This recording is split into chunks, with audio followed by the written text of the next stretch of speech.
আসসালামু আলাইকুম ভিউয়ার্স, কেমন আছেন সবাই? আশা করি আল্লাহর রহমতে ভালোই আছেন। তো চলুন ভিডিওটি শুরু করা যাক। ৬৭,০০০ শিক্ষক নিয়োগ গণবিজ্ঞপ্তি প্রকাশ করেছে শিক্ষা মন্ত্রণালয়। বেসরকারি শিক্ষক নিয়োগ সপ্তম গণবিজ্ঞপ্তি প্রকাশ করেছে বেসরকারি শিক্ষক নিবন্ধন ও প্রত্যয়ন কর্তৃপক্ষ NTRCA। বিজ্ঞপ্তিটি কিছুক্ষণের মধ্যেই ওয়েবসাইটে প্রকাশ করে দেয়া হবে। আপনারা ওয়েবসাইটে গেলে বুঝতে পারবেন। বিজ্ঞপ্তিতে NTRCA জানিয়েছে, দেশের সকল এমপিওভুক্ত শিক্ষা প্রতিষ্ঠানসমূহের স্কুল, কলেজ, মাদ্রাসা, কারিগরি ও ব্যবসায় ব্যবস্থাপনা নিম্নবর্তী শূন্যপদে শিক্ষক নিয়োগ প্রদান করা হবে। আগ্রহী নিবন্ধন সনদধারী প্রার্থীদের নিকট থেকে নিম্নলিখিত শর্তে অ্যাপ্লিকেশন আহ্বান করা হচ্ছে।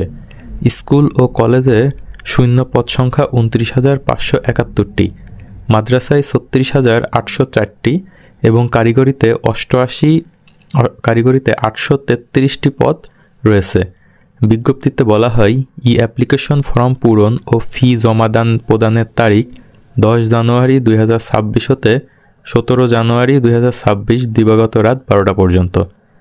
আবেদনকারীর বয়স ও শিক্ষা নিবন্ধন সনদের মেয়াদ ৪ জুন ২০২৫ খ্রিস্টাব্দ তারিখে সর্বোচ্চ ৩৫ বছর এবং শিক্ষক নিবন্ধন সনদের মেয়াদ নিবন্ধন পরীক্ষার ফলাফল প্রকাশের তারিখ হতে ৩ বছর।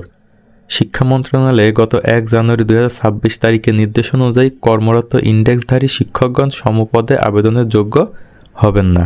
শূন্যপদ এবং নিয়োগের অন্যান্য শর্তাবলী। পদভিত্তিক শূন্যপদ তালিকা, আবেদন ফর্ম এবং নিয়োগের অন্যান্য তথ্য ও শর্তাবলী NTRCA এর ওয়েবসাইট www.ntrca.gov.bd এবং টেলিটক বাংলাদেশ লিমিটেড এর ওয়েবসাইট ngi.teletalk.com.bd তে পাওয়া যাবে। তো এই বিষয়ে যেটা একটা প্রজ্ঞাপন জারি করছে, এটা হচ্ছে গণপ্রজাতন্ত্রী বাংলাদেশ সরকার বেসরকারি শিক্ষক নিবন্ধন ও প্রত্যয়ন কর্তৃপক্ষ NTRC ওইখান থেকে। তো এখানে বলছে ৪ জানুয়ারি দেখাচ্ছে ২০২৬ খ্রিস্টাব্দ, কিন্তু এটা প্রকাশ করেছে ৫ জানুয়ারি ২০২৬ খ্রিস্টাব্দ। তো এখানে আছে সপ্তম শিক্ষক নিয়োগ বিজ্ঞপ্তি বিশেষ ২০২৬। দেশের সকল এমপিওভুক্ত শিক্ষা প্রতিষ্ঠানসমূহে স্কুল, কলেজ, মাদ্রাসা, কারিগরি ব্যবসা ব্যবস্থাপনা নিম্নবর্তী শূন্যপদে শিক্ষক নিয়োগ প্রদান করা হবে। আগ্রহী নিবন্ধন সনদধারী প্রার্থীর নিকট হতে নিম্নলিখিত শর্তে অ্যাপ্লিকেশন আহ্বান করা হচ্ছে। তো এখানে আগেই বললাম স্কুল কলেজে কতগুলো আছে, মাদ্রাসায় কতগুলো আর কারিগরি ব্যবস্থাপনায় কতগুলা। তো এখানে বলছে অ্যাপ্লিকেশন ফর্ম ও ফি জমাদানের তারিখ।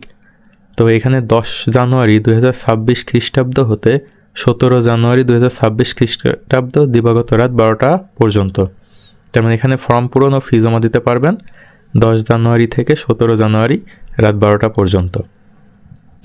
তো এখানে আবেদনের বয়সসীমা আগেই বলছে, সর্বোচ্চ বয়সসীমা ৩৫ বছর এবং নিবন্ধন পরীক্ষার ফলাফল প্রকাশের ৩ বছরের মধ্যে হতে হবে।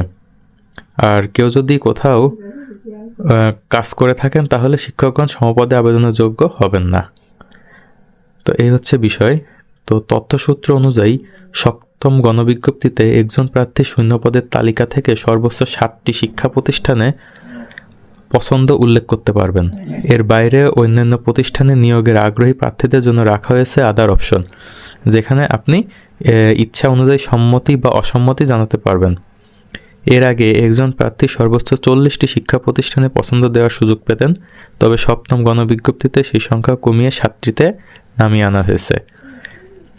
শর্তে NTRCর এক কর্মকর্তা বলেন, নির্ধারিত পছন্দ দেওয়ার পর কোনো প্রার্থী যদি তার নির্বাচিত প্রতিষ্ঠানের বাইরে অন্য কোনো প্রতিষ্ঠানে চাকরি করতে আগ্রহী হন, তাহলে অ্যাপ্লিকেশন ফর্মে থাকা আদার অপশন বক্সে ইয়েস নির্বাচন করতে হবে। আর যারা পছন্দের বাইরে অন্য কোথাও নিয়োগ চান না, তাদের জন্য থাকবে নো অপশন। তো আশা করি আপনারা সপ্তম গণবিজ্ঞপ্তিতে কিভাবে আবেদন করবেন বিষয়টি বুঝতে পারছেন। ধন্যবাদ। ভিডিওটি ভালো লাগলে একটা লাইক করবেন, সাবস্ক্রাইব করবেন এবং আপনার বন্ধুদের সঙ্গে শেয়ার করবেন। ধন্যবাদ।